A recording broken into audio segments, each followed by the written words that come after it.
My name is Carolyn Cobb. I am the State Education Homeless Coordinator for Iowa. I've been in this position for approximately 2 years. I was asked to speak to you for a few moments about how we provide professional development to our LEA homeless liaisons. It was during table discussions with other liaisons, many of them veterans, when I learned that several states were already providing their new ESSA required training through an online professional development module. And this module just so happened to be created by many of these veteran professional educators who were state homeless coordinators. We began implementing this past school year in the fall of 2018, and we required it for all liaisons in each LEA. How did this initially go over with the field? Well, as you can imagine, it was met with less than enthusiastic reception. My favorite excuse for why they shouldn't have to do this is because they've never had any homeless students and they never anticipate having any homeless students. Also, we had a flurry of position changes when they realized there was work entailed in this position. Many of the principals realized they were too busy to fulfill the requirements and serve these students as was necessary. So several changes were made at the beginning of the year. In short, requiring this training has placed an importance on the role of the liaisons and the services that need to be provided to these very deserving, needy students. Why did Iowa need this as a means of providing the professional development? Well, there's only one of me, and I also serve in multiple other roles at my Department of Education. I work with Title I and also with school improvement. Many of our liaisons live in very rural districts in remote parts of the state. So getting to Des Moines, let alone getting substitutes to work for them while they travel to Des Moines, spend a night in a hotel and the costs associated with that to receive professional development was just proving to be almost impossible, especially with how difficult it is to get substitute teachers these days. Some of the biggest benefits for me is that it gives me ready information. For example, I can instantly tell when a district might be out of compliance and may need some help in getting started with the training.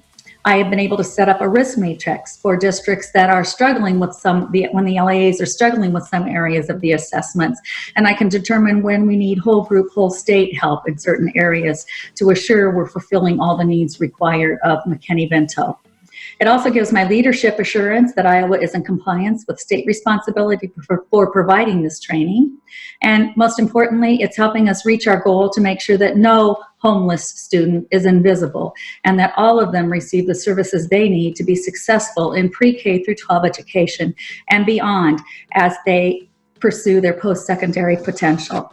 Thank you so much for allowing me to speak to you for a few moments about this. I would be happy to talk to you individually should you have any questions about how Iowa is using our system and more of the benefits that we have realized. Hi, I'm Dana Malone. I'm the State Coordinator for the Education of Homeless Children and Youth within the New Mexico Public Education Department. There's no way that I can make sure that everybody's getting the same information except through a platform like Kickstand. I've seen some definite turnaround in our state as far as LEAs identifying students that are experiencing homelessness, because if we can't identify them in the first place, we can't serve them. The liaison credentialing system, powered by Kickstand, allows me to be more efficient and strategic in planning support for the local district liaisons in my region. This tool provides me with information about the McKinney-Vento standards that liaisons are struggling with or need more clarity on, so that they have the right tools and information to support students experiencing housing instability in their schools. Geographically, I cover an area of over 3,500 square miles. When I travel to meet with my liaisons, I want to ensure that I am well prepared and bring all the right materials and information so I can be a good steward of our limited resources. Using the data from the credentialing tool in conjunction with the data collection tool in the system helps when planning our regional conference. The planning committee is able to make data-informed decisions based on liaison knowledge and on liaison performance metrics that can be captured in the data system. This makes for a much better conference experience as the topics can be tailored to directly support liaisons where they need it most, so they can be confident in the most important work they do with the students every day in their districts. Hi, this is Donna Cash. I'm the State Coordinator for the Department of Elementary and Secondary Education in the state of Missouri. I handle the McKinney-Vento program. And I want to take a few minutes to talk to you about the online accreditation that we have from McKinney-Vento liaisons and how important it's been in our state. For us, it's been a way of ascertaining whether or not the school district has the time and capacity for the person that they've named as the board liaison to really do the job. So we think it's a really important tool for our liaisons to demonstrate whether or not they have the time and how they can negotiate with their admin so that they can get that time they need. I'm Pam Keislow. I'm the state coordinator for McKinney-Vento Homeless Education in the state of Michigan. And I'd like to take just a moment to let you know how I use the data from the liaison credentialing system, the online training and professional development system we use, to monitor the state, the districts, and our regional consortium grants. I can zoom in to view each individual liaison's progress and learning. I can see what their specific problems are when I go in to monitor a district. That helps me to assess what their needs are.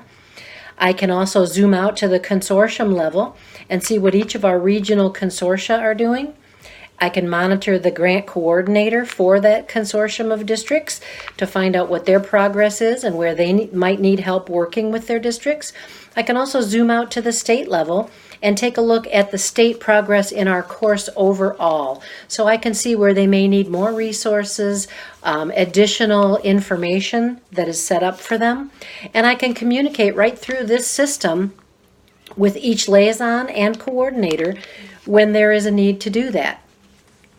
One of the biggest advantages that I find with accessing this data in real time is for our state conference. We have a state special populations conference where we train a lot of liaisons and staff in the districts throughout our state in the special populations topics.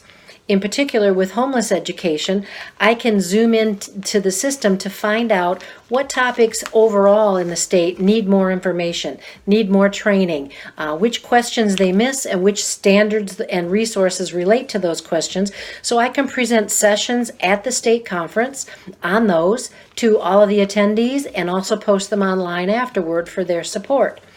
One of my biggest jobs is providing technical training and support to all the districts as well as regional consortium and grantees. And this system allows me to save a ton of time in doing that by pinpointing exactly what their technical assistance needs are. I'm not sure how much time I would spend without that, but I know it would be at least 10 times what I spend in the system to access that specific information. So this system helps me save time, it builds my capacity as a state coordinator, and it lets me help the districts, the liaisons, and ultimately any student who's experiencing homelessness and their family. So I appreciate having this available to us. I'm happy to share it with other states and other state coordinators.